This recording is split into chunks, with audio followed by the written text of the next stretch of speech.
Hi there, good afternoon everybody, and welcome to this event for parents on Let's Talk About Superpowers.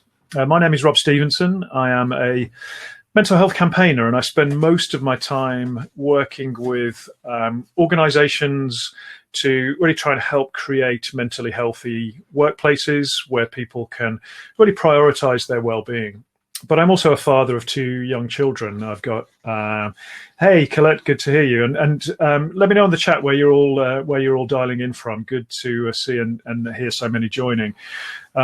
So I'm a father of two. I've got Gabby, who has just turned 9, and Noah, who's just turned 6. So my wife and I both work, all from the home. We're fortunate enough to have a bit of space, a bit of outside space. But I think, like many of us, we're feeling that juggling act of being parents and trying to hold down jobs and do everything else. And I think I would be a strong contender for the worst homeschool parent in the world, actually. And sharing a brief anecdote with you, yesterday, the task for my boy Noah was to write a description and some narrative around why this image of a panda flying through the air with balloons delivering letters. And I managed to get 14 words out of my lad in about an hour. There was lots of other stuff going on and some maths for my daughter, but that's the kind of challenge, really. And he concluded that this panda had stolen the letters from a bank, so I kind of gave up at that point. So I can see we're all in the same boat. And we're going to get into this a little bit. So let's talk about superpowers. That's the theme of the event, and my superpower is my mental health. And we all have mental health, and we're going to talk about this a little bit. And our mental health and our well-being is stretched right now. And I experience a mental illness. I experience bipolar disorder, which I also sometimes refer as my superpower. And I'm very open about this as a campaigner. But I think the message that I want to give to you is, look, we're all facing the same challenge. We're all in very different boats. The seas are very stormy. But what this means is it will cause stresses, it will cause anxieties, it will cause frustrations that we haven't had to deal with before. And that will test our mental health a little bit. And that's absolutely okay. It's okay to feel a bit rubbish from time to time. It's okay to feel a bit frustrated and pulling your hair out. My hair is literally falling out at the side, so that's a different story. So I'm going to share a screen with you, and I'm going to ask you a question. And that question is, how are you? How are you today? And we're asked this question often 10, 20, 30 times a day, but we very rarely answer it honestly. And so I'm going to answer it honestly to you today. I'm 8 out of 10. I'm on very good form. I slept well. I feel connected to my friends and family. And there's a bunch of questions that I do ask that I'll share with you. I've got this level of motivation that is pretty high right now. I've got good energy levels despite a mammoth 24-hour event I did for mental health awareness earlier in the week. And tasks and decisions feel easy for me right now, straightforward. As I say, I've caught up on sleep. I had 8 hours sleep last night. Exercise, probably I need to get more into my routine. That's slipped because I'm recovering from the coronavirus itself. My diet has been balanced and nutritious. Got a strong sense of purpose. I feel this connection with family and friends, even though we need to be physically distant. And I'm actually balancing stress with moments of recovery okay. But those moments of stress are much more frequent now, given that we're trying to juggle home and work, and that will be normal for us. Okay. Financial well-being, I'm quite relaxed about my finances because I have the ability to pivot and change what I do, but I know this will be a big stressor for many. Okay. So there's the scale that I use. 8 is very good form. It would be quite normal for us to be kind of at the 4 or 5 at times, and our form moves up and down. It's not fixed. Okay. So, hey, thanks for calling in, Alan. Single father of a 12-year-old girl. I can understand that will bring its own challenges too, and its own joy as well, and we shouldn't forget that. So, what I'd invite you to do is just think briefly: where might you exist on this scale, and what your form might be. Thank you for sharing that one with us, Christoph. I'm not asking everyone to share on the chat, by the way. What we're going to do is I'll share a very different screen with you, there's basically, we've got a little live live poll that we can do. Bear with me 1 second as I just pull up the right screen. And technology always takes a little bit of time, but there we go. So what I'd invite you to do is scan that QR code, which means open up your camera, and then just open up your camera icon, and then that will pull up a scale, and you can see that's then giving people the ability to just select your scale. And this is anonymous, so don't worry about that. If you're struggling to do the QR code thing, if you go to the top of the group chat, there is a link there to a website that you can just put your score in.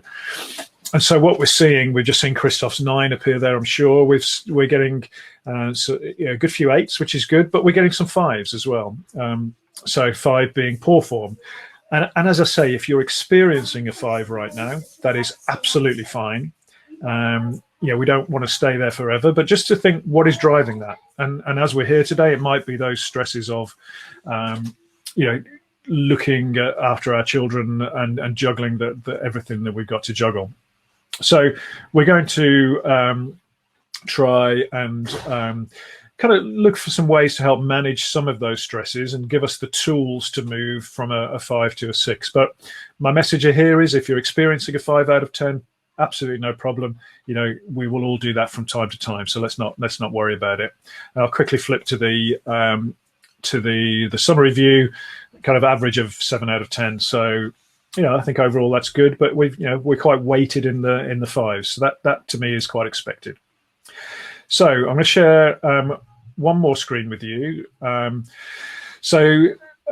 This is the word cloud that I'm going to ask you to fill in a second, but I'll again show you a way to get to it. I'm going to go back to my PowerPoint show.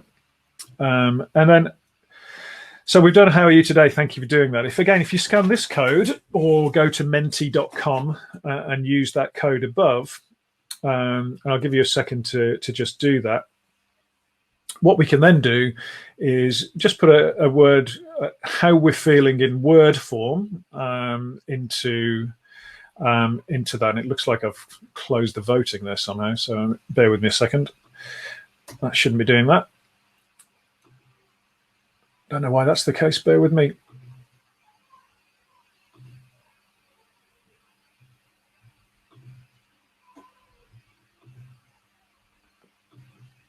All right, okay, I've opened that up again now. So you should be able to put your votes into that. So once you've scanned, give it another go, menti.com, and use that code. So I'll just go to the results screen, and hopefully then we'll start to see these update.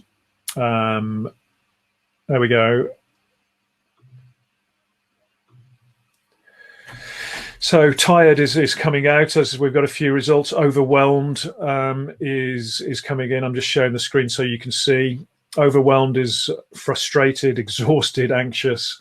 We've got happy's in there, motivated, positive, optimistic, but anxious, frustrated are kind of vying for the common word as we all fill that in. And this is a really interesting just sort of temperature check to see how we're feeling. So thank you for doing that. Keep those coming in, and I'll come back to it a little bit later. But I'm seeing, frustrated, anxious, overwhelmed, tired, exhausted, with optimistic being the key positive one. So thank you for doing that. It gives us a good sense of what's driving our form, and particularly those kind of low forms that we're seeing. So really interesting exercise to do. Thank you for doing it. So let's work on a little bit about exploring what might be going on for us in respect of parenting our children. And Ali, if you could just turn on your camera and come and join me on the stage. That's Ali Knowles. Might need to help you do that. There we go. So as we wait for Ali to come up, so Ali, welcome, and thank you for joining us. You're very welcome. And Ali, we met last year, and I do a lot of public speaking, but we actually met at a time where I was doing the most frightening speaking engagement of my entire career, which was speaking to the assembly of my children. Speaking to adults is one thing, but holding the attention of children is very different, isn't it? Yeah, and they don't hold back, do they? They tell you what they think. They do tell you what you think. So, Ali, do you mind just telling us a little bit about kind of your background, who you are, and what is the whole concept of Ollie and his superpowers, if you don't mind? Yeah, of course. I'm a therapist. I call myself an emotional therapist. That doesn't mean I cry all the time, or although I do that a lot. And as Rob said, if you do, that's okay, you know. I don't actually like the word mental health, although I completely respect why it's used. I prefer the word emotional well-being, because I think more people are going to put their hand up and say, I've got an emotional issue going on than I've got a mental issue. But that's, I trained in things like CBT, cognitive behavioural therapy, most of you would have heard of. And to be honest, every other therapy I could get my hands on, because I don't think it even really worked for everybody, and they don't. All of them are okay for one person, but not the next. And a lot of them insist that you fit into a box. And if you don't fit into that box, then you're being resistant to therapy. It's not that the therapist is being rubbish and not allowing you to be unique. I love the cloak. Really, that's really sweet. At one point. I also, I am dyslexic. Reading and writing's not my thing. Numbers, no. So I needed something that was simple and that I could understand. And what I was noticing was a lot of people were coming to me, and I was talking about the limbic system and how the brain works. And I was terrifying them. And the people that come and see you don't come and see you because they're in a good place. They come to see you because they're out of control. And if I make them feel even more out of control because they don't know what the blooming hell I'm talking about, then, and it was all about me fixing them, you know, which made me feel good on a Friday night. But that's not what it was about. And I thought, you know, there's got to be an easier way of explaining therapy, why we are the way we are, why we think what we think, feel what we feel, why we're all different. And I just wanted to come out of what I call personal belief, the ivory tower, and really, really simplify the language for adults and children, and come up with a model that allows you to understand what's actually going on. Because if you understand what's going on, then you can take back control. And my dream is that we don't have therapists in 10 years. I train therapists and they get really cross when I say this. But my dream is that we don't have therapists in 10 years, or nowhere near as many. Because if we can get to our children at a young enough age, which apparently you can't do, it's too big a subject, we're proving you can. And if we can give people the tools, they won't need therapy. They can solve problems themselves. And to be honest, if that was the case right now, then the results you just pulled up, anxiety, frustration, we're all feeling it, but we'd be in a much better place if we were given the tools to deal with it. Yeah, and absolutely. And I think, you know, if you look at what we're teaching our children in the curriculum, there is not enough emphasis on well-being and mental health. You know, I don't really use my trigonometry that much these days. I certainly don't use any of my woodwork skills. I do use the skills of managing my mental and emotional health. And I've had to develop those because I've had a disorder. But I think if we can accept we all have mental health, we all have a superpower. You know, we might all have a cape as lavish as this one, but we all have that superpower, which is our mental health, right?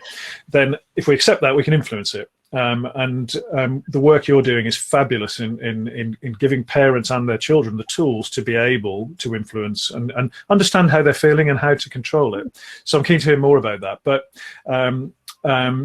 a really good point from Kim there, which I know you will touch on. You know, I worry about how my own anxiety impacts my children's, and that's a big one, isn't it? And are you seeing that sort of stuff come through into your work with parents and children? I mean, all the time, because I work with adults and children. I tend to work with the whole family, because if you just correct one part of what I call the environment without sort of adjusting the rest of it, it doesn't last. But always, parents are trying to do what's best for their kids. They're trying to protect them. They're trying to say, it's okay, it'll be all right. And without what's going on right now, that's blooming tough sometimes, isn't it? Because you can't control what's going on. We've never been able to. But right now, children are really scared. We're really scared. And children have got a sixth sense. They really have. We're born with it. Most of us still have it. We just don't use it. But children do. And you can stand there and say, no, everything's fine. Trust mummy and daddy will take care of you. But the kids will sense. It's like they can smell blood, and they smell your fear. Now, here's the problem. You're their protector. Everything else goes wrong in the world, they run to mummy or daddy, they're safe.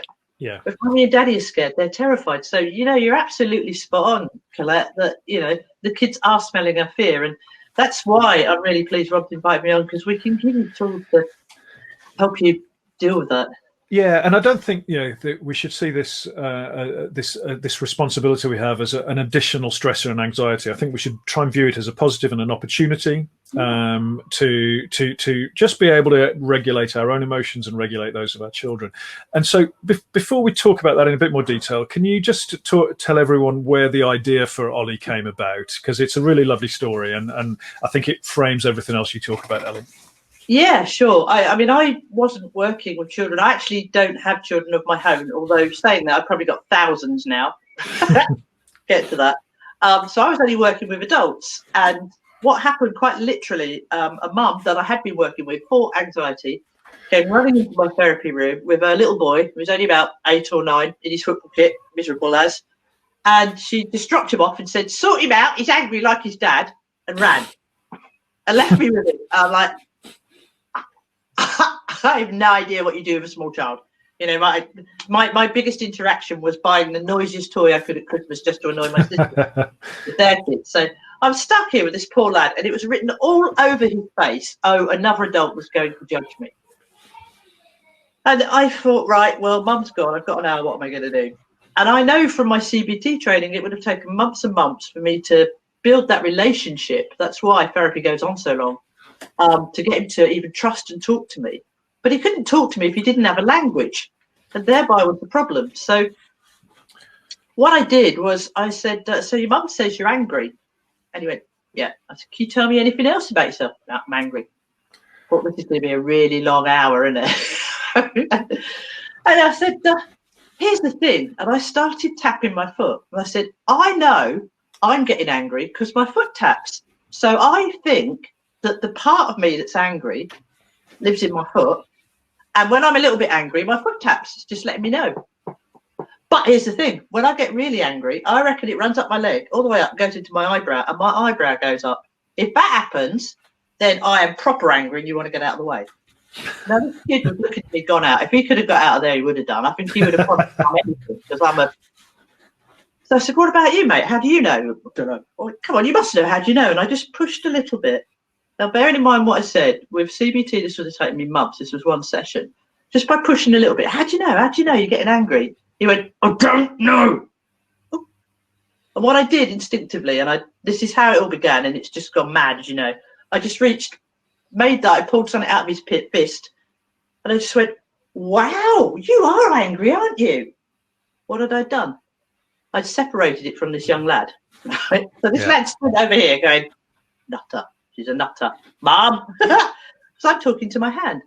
And I went, "Wow, why are you so angry? Why are you making my friend here so angry?" So I'd separated it from him. I'd made the feeling a part of him, not who he was. Long story short, by doing that and making it about this little part, the lad was able to tell me what was wrong in one session. And by telling me what was wrong, I should have stopped there. I'd have been happy as. But what I could then do, because I'd separated it, was I got the lad to work with me to come up with a solution to make angry feel better. That's how it began. Brilliant. That I would have been happy, but a few weeks later I saw him in school because we work in a lot of schools, and he was just walking across the top with his mates. And I went, "You all right? Everything okay?" And he went, Yeah. And I said, "You look a bit sad. Are you sure?" And he went, No, Grandma's died." I thought, oh no, here we go. I said, "Do we need to talk?" "I swear to you, Rob." He just went, "No." I pulled it out. "We've had a chat. It's good. See you later." Off you went. Now that point was eureka, and the next point was, I'll never have a business. I'm just going to do myself out of business. But it works for adults too. Emotions are a part of us, not who we are. That's the key. Yeah. And so the whole concept of Ollie and his superpowers is around these emotions. Each one of them is a separate little superpower that, if is prominent, we can pull them out and have a look at them and talk to them. Absolutely. And, I call my dyslexia, I love one of the comments up there about bipolar, but I call my dyslexia one of my superpowers. And it's a lovely thing to do with kids, to teach them about emotions. So when kids are really little, I call these parts superpowers. Yeah. As the kids grow up, I call them whatever they want to call them. Yeah. There's a lovely story about a teenage lad in a school, big lump. And the teacher said, "He's got anger issues." So I said, talking away to him, I said, "Mate, it says on here you've got anger issues." And he went, "I ain't angry." I said, "But that's what your teacher said. Don't we assume? We get it wrong when we assume. Don't do that." Right? And I pushed a little bit because he was a big lad. I didn't push too much. He went, "I ain't angry. I get vexed in it." Right? Now, to this day, I don't know what vexed in it means, but I don't need to, because that's what he called the part of him that was creating that behaviour. Most therapy deals with the behaviour. He's kicking off, he's bad-tempered. And that's why therapy takes so long and fails. If you look at the emotion that's driving the behaviour, it's like pulling the root out, you can deal with it. So my dyslexia is one of my superpowers. Yeah, it's damn annoying when I was at school and I had to stand up at the front of the class and write a word and look an idiot. Yeah. But now it's brilliant because I've got a better imagination for it. So it's all about how you frame. Yeah, it's really fascinating. And I'm keen to ask you in a little while how we can help parents support their little ones right now. But I guess, first of all, what might be children experiencing as a result of A, lockdown, but B, the thought of going back to school, whatever that might look like? Well, there's two things going on. I mean, judging from the children that I'm working with at the moment online, you've got the kids that don't want to go back to school because they're really, really enjoying this time with mum and dad. They're enjoying playing cards. They're enjoying that dad's actually got time to kick a football around with them or teach them how to lad over the road, learning how to change a tyre the other day. He's over 4, only 4, a bit extreme, but I like the idea. And the kids are enjoying that and they're going to miss it. So we've got an attachment thing going on. But then we've also got, oh my God, is it safe?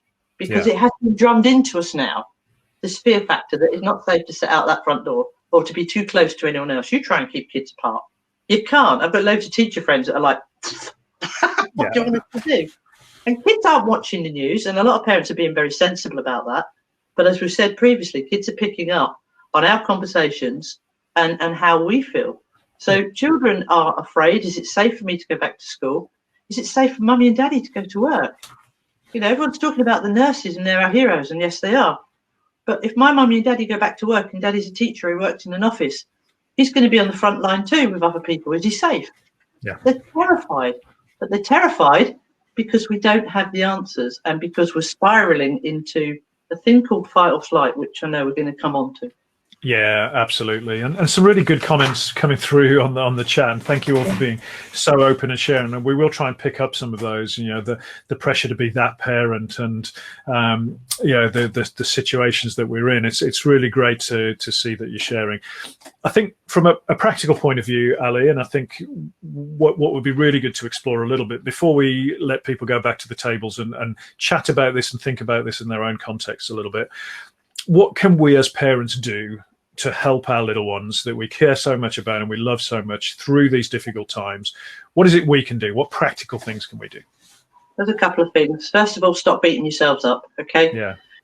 At the moment, you have to be teachers, you have to be playmates, you have to be 101 things that you're not. You're doing the very best you can with the tools you've got, and there is nothing anyone can say that's going to be perfect for all of us. You've got to start trusting your gut. Seriously, guys. Only you know your kid. Only you know what's right for you and your family, and you've got to trust it. But that's been knocked out of us because we're all frightened. Yeah. The thing that you need to do is put your oxygen mask on first. Yep. Now, to do that, you need to understand something. Well, this is where it gets complicated. Okay, we're going to talk about the brain and emotions. Yep. Brace yourself, guys. Yep. Not. Okay, this is how I explain it to children and adults, how we learn. Everything that we learn, fears, phobias, what we like, what we don't like, how do we know? It's very simply because the very first time you experience something new, you attach an emotion to it. And that then defines how you feel about something for the rest of your life, unless you meet someone like me who goes, no, you don't need to. An example, if your first encounter with birds was at school and someone brought baby chicks in and they're really cute, and it was a lovely experience, then you will file that in what I call your library as a really lovely experience and you like birds. If your first experience, very much like this poor lass a couple of weeks ago, was grandma taking her down to Trafalgar Square, giving her a load of birdseed, saying, feed the birds, girl's terrified of birds. So it really depends on the first encounter. So what's happening at the moment? We've had it drummed into us for months now that this coronavirus is basically going to kill us all. Let's be honest. We know it's not when we're calm and sensible. Yeah. That's been drummed into us. So we have now connected the word corona with a huge emotion called fear, anxiety, all of those things that your guys were pinning up. That's what's happened. That's in our library. So now, whenever we're anywhere near anything that's connected to coronavirus, we start to really, really panic. We go into a fight or flight response. Yeah. Okay? So it could be, oh no, I've coughed. It's coronavirus. You start to get anxious. Oh, my nose was a bit blocked. My sense of smell went. Oh, it's coronavirus. And you get a bit anxious. Oh, that woman across the road isn't social distancing. You know, she's not doing that now. She won't at school. Oh, coronavirus. Can you see? And that's what's happening. We're all spiraling out of control. What can you do about it? First of all, you need to recognize that's what's happening. And you've got a box in your library that's, oh, coronavirus, and sending us all ballistic. Okay. If the press had said, well, this coronavirus isn't nice, but, you know, it's no worse than flu and really don't worry about it, we would not have that box. So it's all about how this has been presented to us. But that box is there. We're all terrified. So now what happened is whenever anything triggers that coronavirus, we get anxious. We get scared. Yeah, everything that you guys are saying up there. And we're going into something called fight or flight. Let me explain that really simple. It's age old. We've had it forever. It's a lovely thing where all these chemicals rush into your body and protect you if you're being attacked by a saber-toothed tiger. Damn useful today, yeah? What happens is your body reacts. It becomes superhuman. You get pumped up with all these lovely chemicals, including adrenaline, so that you can run away or fight said tiger. Useful today, hey?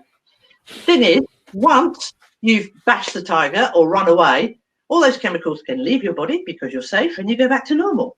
Brilliant. Oh, there is one other that I have to share because it always makes me laugh. Fight or flight.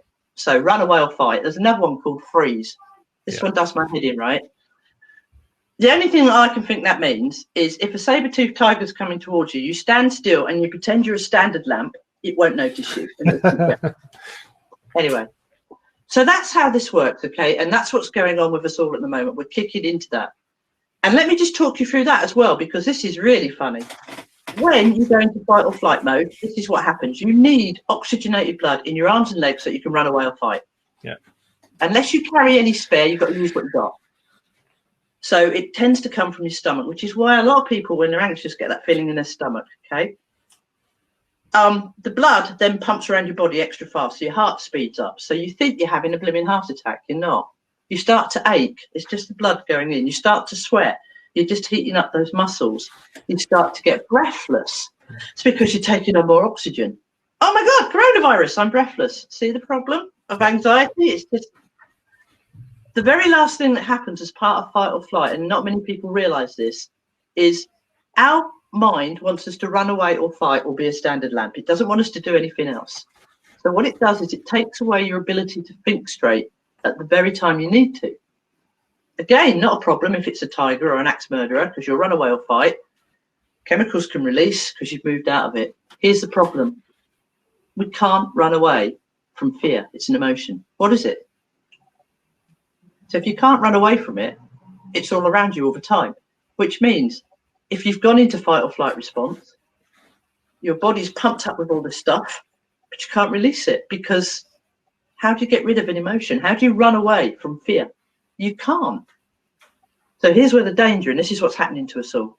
We are constantly there with stress and anxiety at the moment because we can't run away from fear. Yeah. Yeah. Now, what that does to your body, and again, talk about spiral, it's beautiful. After a while, those chemicals are going to exhaust you. You won't be able to sleep. You won't be able to think straight. You won't be able to make clear decisions. You won't be able to trust your own instincts anymore. You'll begin to feel poorly. You'll feel achy. You'll be irritable. You'll bash your immune system up because you're exhausted. Lo and behold, we'll start getting sick. Oh, coronavirus. Off we go again. Yeah. So what can parents do? We can't run away from the fear, but the moment that we sense that we're going from 0 to 60, so from 0 to fight or flight, we interrupt the pattern and stop it. That's what we do. So this is what I want you to think about, chaps. One of the ways of stopping the patterns, and there's so many other ways I'd love to share with you, but this is a really simple one, is to just stop right now and take a breath, even though I've just talked 10 to a dozen purposely to pump you up. Sorry about that. Here's the thing. Imagine, if you will, 2 circles, one big one and a smaller one inside. Now, in the big one, there's news. We have a lovely saying at Ollie HQ.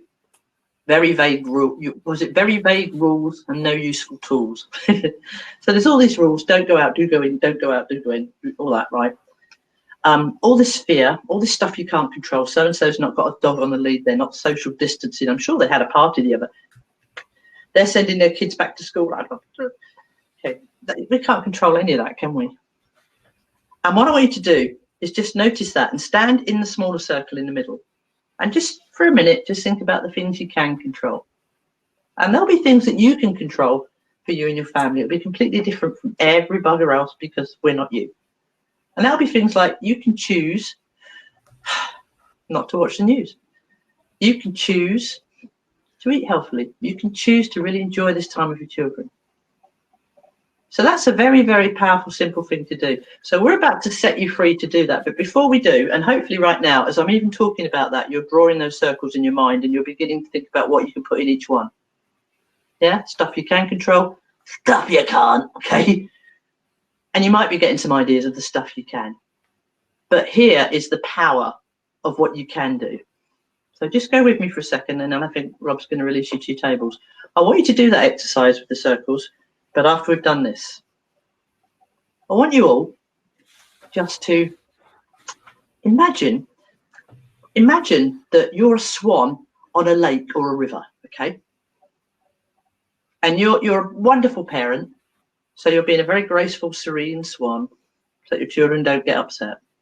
Everything's fine. But underneath, your little feet, swan feet, whatever they're called, because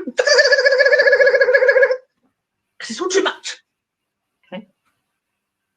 Because that's what's happening right now, isn't it? We're all being serene swans for our kids, but underneath, and not just our kids, we're doing it for other family members too, partners. Right, guys, come with me.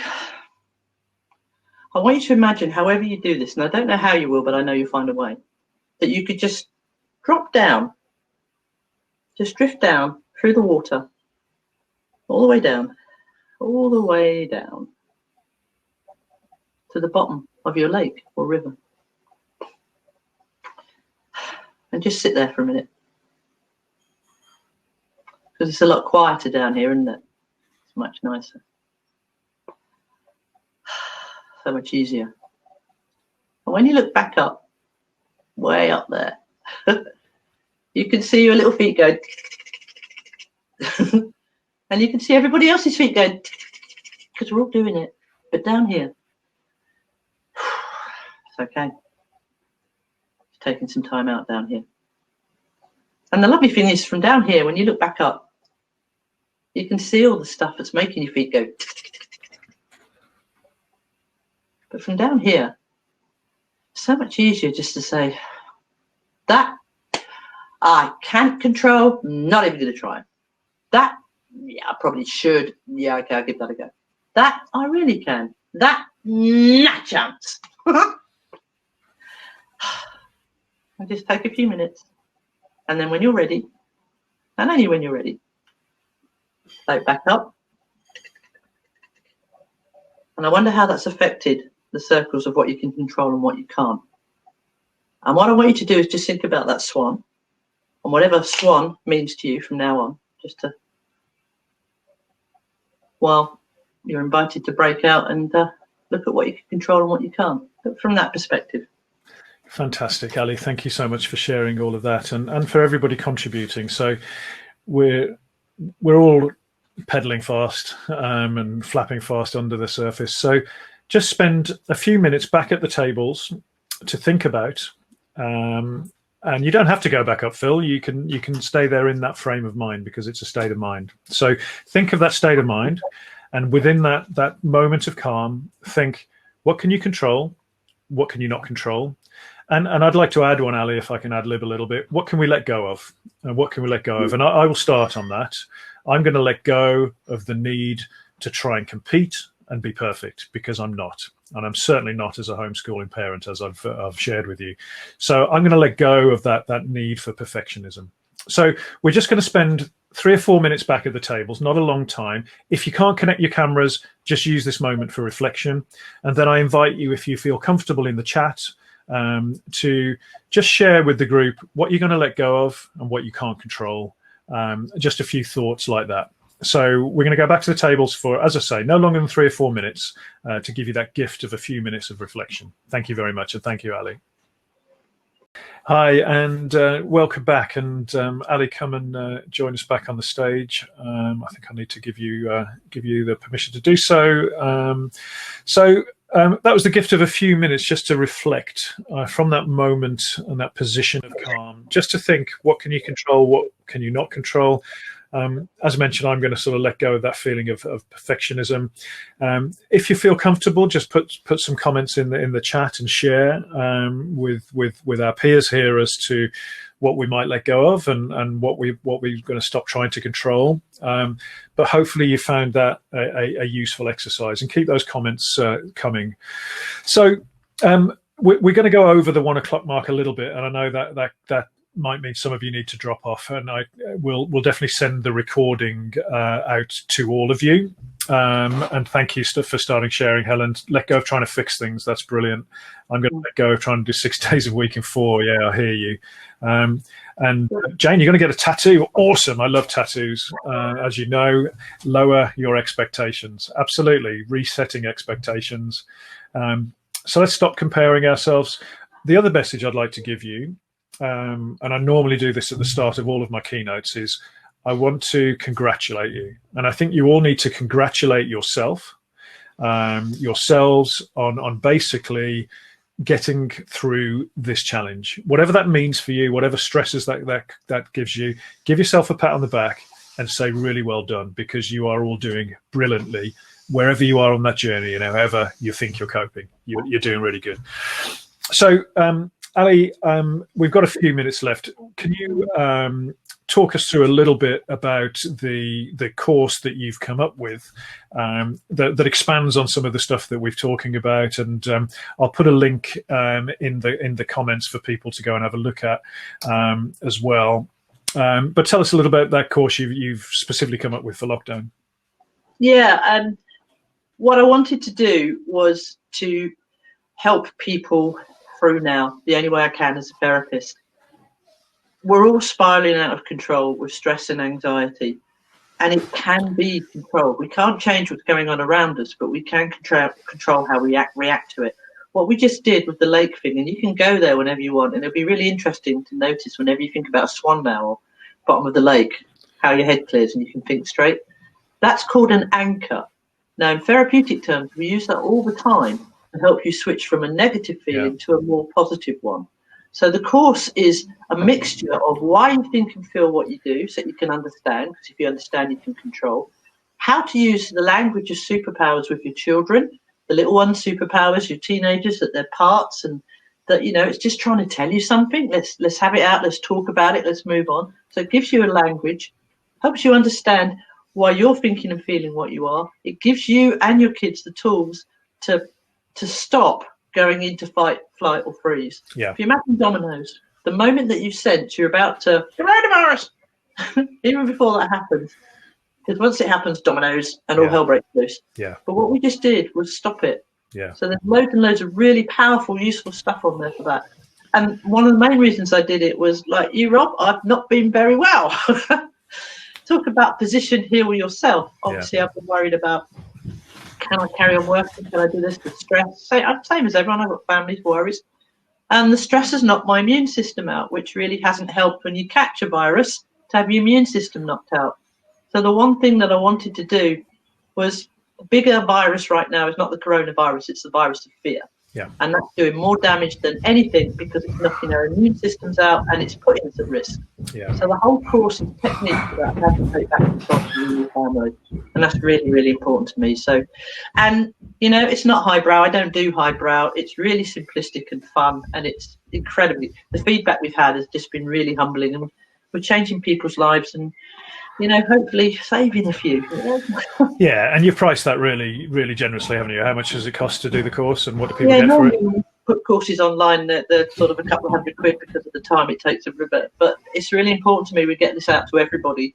So I think we've got it on at about £40, so it is affordable for everybody. Yeah, and it doesn't take forever. It's not months and months. I think it's over 3 weeks, but it's in chunky segments, so it's only about 3 or 4 hours. Yeah, and the feedback we've got is that you want more. Yeah, so we've got it right. But it's there to get us through this, because there isn't a vaccine, but we can take care of ourselves. Yeah, and take care of your mental health, emotional well-being, you know, we're going to come out of this the other side stronger, better people. Yeah, brilliant. So, I've posted a link to the website, Helen. I'll just repost that now for you, so you can see that. If you go and look at courses there, you'll see it at the top there on the website. But it's a great one. I've also just put the form score poster there for you, because I think some of those tools, the questions that we're asking there, can just help you reflect on what might be driving that for you. And I'll put a download link there for you as well as we just wrap up. So that was a really good session. Sorry, it might have felt a bit rushed, but I did want to give people a chance to log on. As I say, I will share the video with everyone that has registered for the event, and we'll probably do something like this again, because I think this is a really important topic. Quick question from Rebecca there. Hi, Becky. Is the course suitable for doing with your child, age 10? Yeah, the way the course is set up, the first part of it is explaining how things work and why, in a really fun way that you understand. And then it's how to use this for yourself and your children. So absolutely, yeah. Yeah. Brilliant. So, Ali, as ever, thank you so much. It's a pleasure to work with you on this, and really great to just get a few simple tips out there that can help us as parents, and we're all struggling to one degree or another of balancing this juggling act during these unprecedented times. You've helped some people today, and thank you for all you're doing in helping everybody else. And everybody, thanks for tuning in and giving up your time in that juggle to listen. I hope you found it useful. I'm going to leave the platform open until 1:30 if you do want to carry on the conversations, and I'll try and just check in with those good old friends who've logged in that I haven't seen for a while. So, Ali, thank you. Thank you, Rob. You're a lovely bloke for doing it. My pleasure. Cheers.